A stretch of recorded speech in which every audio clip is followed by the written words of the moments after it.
In this module, we're going to talk about Infrastructure as a Service, or IaaS. There are four services we're going to talk about in this module: the compute service, the storage service, the network service, and the security service. In the previous module, we learned about virtualization. We learned about what virtual machines are. And we learned how to launch a VM. We learned how to start a VM. And we learned how to use it for a project and to destroy it when we are done. We also learned about machine images, which are the templates for the operating system. And what the IaaS providers, or cloud service providers, CSPs for short, have done is they combine these two technologies, the virtual machines and the machine images, and they offer this service called IaaS compute service. Okay. The machine images the CSPs provide are typically called public images. And the reason they are called public is that anybody can use them. They are free to use, and they tend to be open source softwares, like mostly Linux operating systems like Red Hat, CentOS, Debian, and so on and so forth. Once you start using those images, the public images, you make changes to the images, you install your applications, you create users, and at some point you would want to save those images. You would want to reuse them in future for a similar application. So the CSPs, the cloud service providers, let you create what are called private images. Okay. And once you create those private images, only you or only your account has access to those images. Okay. So that means unless you explicitly grant permission for other users to use those images, nobody has access to them. Nobody knows about those private images. Okay. The next service we'll focus on is the storage service. Broadly speaking, the storage service is broken into two different categories: the block storage, which we all know, which we've all been using for years, which is the ability to create block devices and assign it to our machine, virtual machines. When you assign those images on the VMs, virtual machines, you can create file systems on it, you can install applications on it, you can create configuration or use however you want to use those disks. And when you run out of space, you would want the ability to increase the size. So let's say you start with a 25 gigabyte of storage, and after 3 months or 6 months you run out of room. So you would want the ability to increase that size to go to, let's say, 50 gigabytes or 100 gigabytes, and the CSPs allow you the ability to do that. Okay. In addition to increasing the size of the volumes, you want the ability to take snapshots of those the block devices. This is for backup purposes. Okay. So they essentially, the features these objects, the block storage offers, are the ability to take snapshots, the ability to increase the space, the ability to use that as a raw devices on your applications or instances. The next step of storage that we want to talk about is called object storage. Okay. Object storage may be new for some people, but it essentially behaves like a traditional shared file system. Okay. In other words, there's a concept of directories and there's a concept of files in regular file systems. Okay. In the object storage space, the directories are called buckets and the files on them are called objects. The primary difference between an object and a regular file is, in addition to containing the data that's in the file, the objects contain the metadata as well, or the data about the file.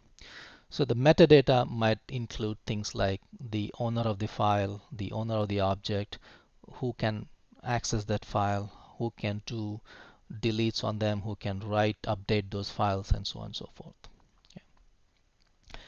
The CSPs also allow you to upload an unlimited number of objects to these buckets. Okay. So that allows you to create unlimited storage in the object store in the object store buckets. The other advantage of using object store is at every individual object that you upload gets an URL. So those are individually addressable. Okay. So it becomes very crucial for us to protect those objects, protect that secure those objects so that we don't accidentally open the permission for somebody else on the internet. Okay. So we want to make sure that we understand how to protect these objects, because anybody, like I said, it has an URL, so anybody who knows that URL may be able to access it if it's not adequately protected. The next thing we want to talk about is the networking service or networking component of IaaS. Okay. Like traditional servers, we deal with IP addresses. In fact, there are several different types of IP addresses we deal when we go to cloud. Okay. We'll start talking about that in the next section. The one thing that we do want to mention now is something called an elastic IP.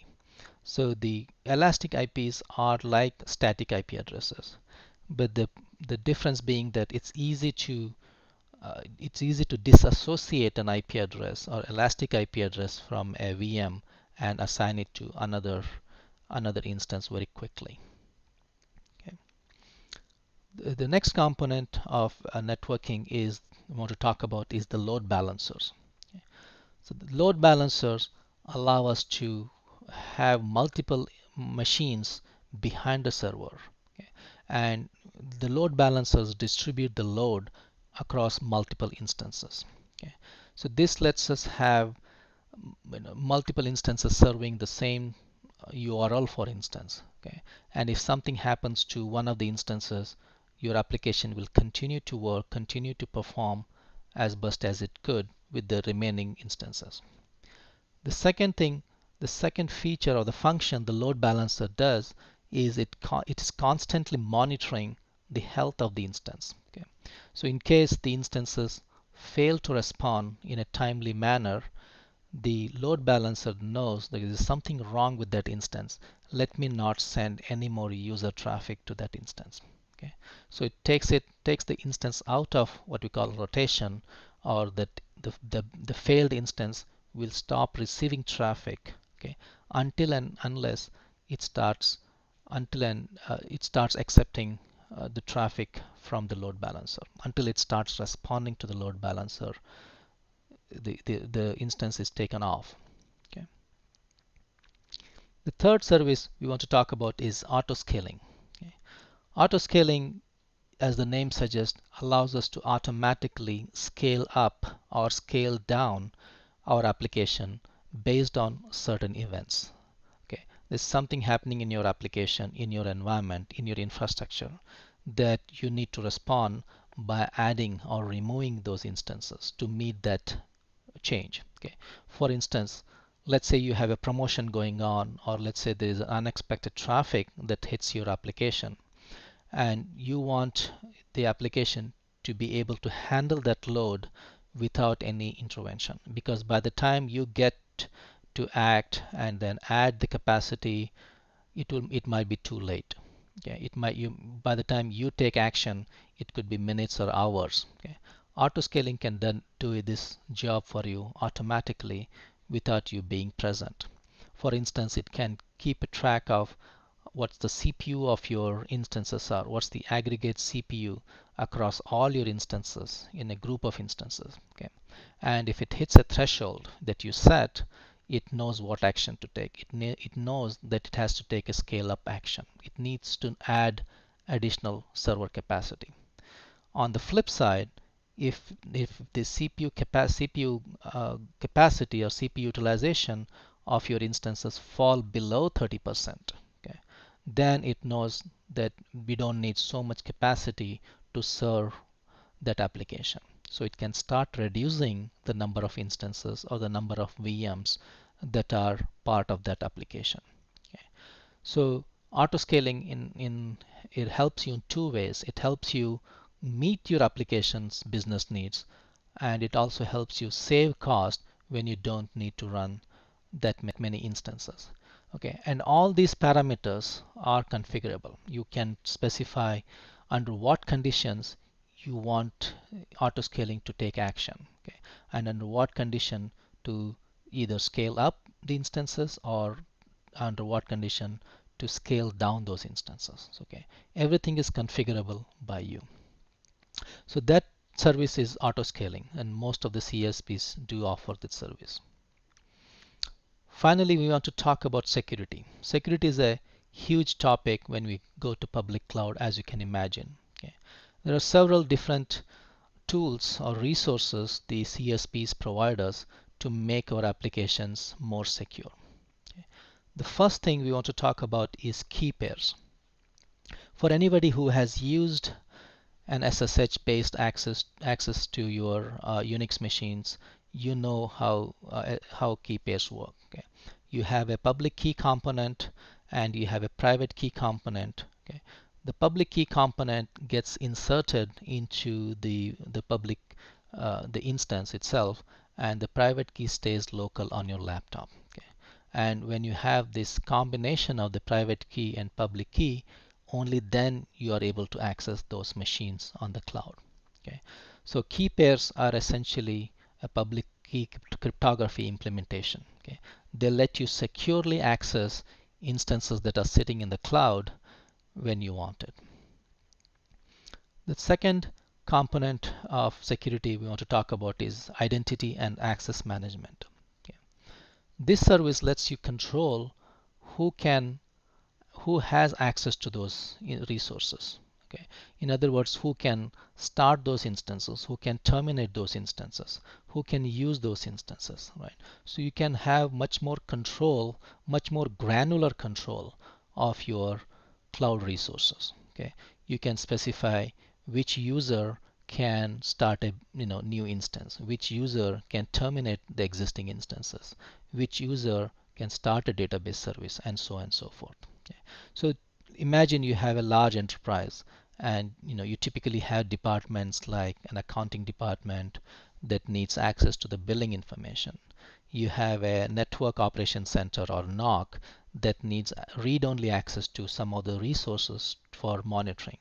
And then you have a system administration team that needs read and write access to the cloud resources. Okay. Then you have three sets of users who have different access requirements. Okay. Using the service like identity and access management, you can group these users, you can assign them roles. Okay. Then say these are my NOC users and they get this kind of permission. Okay. These are my accounting departments and they just need to see the billing section, and they can only read or write the billing section. Okay. Then you have system administration team who have complete access to the resources. Okay. Even then, you may want to say, okay, this system administration team is responsible for this department or this customer, and they can access resources that are only belonging to that customer. So you can get as granular as possible using this service like identity and access management. The next service we want to talk in under security security service is called security groups. Okay. Security groups are nothing but firewalls. Okay. So there's a name they give to set up the network level access to your instances or to your virtual machines. Okay. In effect, it tells your instances who is allowed to access the instances on what port. Okay. So in for example, let's say you have a web server, you can say anybody can access port 80 and port 443, the HTTP and HTTPS protocol, anytime from anywhere on the internet. Okay. On the other hand, only my networking team, only my system administration team can access the resources using SSH. Okay. So that one you can configure. Only people who are coming from this network are allowed to SSH to those resources. Okay. So you can have much more control at the network layer for your instances. The third type of service we want to talk about is called Virtual Private Cloud, or VPC. Okay. VPC essentially lets you create an isolated network within public cloud. Okay, so what that means is you have complete control on what goes into the network, what goes out in the network, and you can create multiple different networks that mimics the traditional data center model in a public cloud. Okay, so it is a lot more secure, lot more control on what goes in and out of your network. Okay, and you're still connected, you're still in the public cloud, but essentially you are carving out a small subset of their resources. Okay, so this is what called virtual private cloud. We'll talk more about VPCs as we go along in the networking and security modules, because VPC is both a networking paradigm, it's also a security paradigm. It helps us have build better security for our cloud resources. Okay. So in summary, today we talked about compute service and how the cloud service providers offer that service. We talked about the concept of virtual machines and machine images and how the cloud service providers or CSPs have used both these technologies to offer the compute service. We talked about storage service, and we talked about block storage and object storage and how they differ from one another. We talked about network services, we talked about IP addresses, load balancers, and give a brief overview of auto scaling. And then we finally talked about security services. We talked about what SSH key pairs are, we talked what security groups are, and we talked what VPC is. This is the end of this section.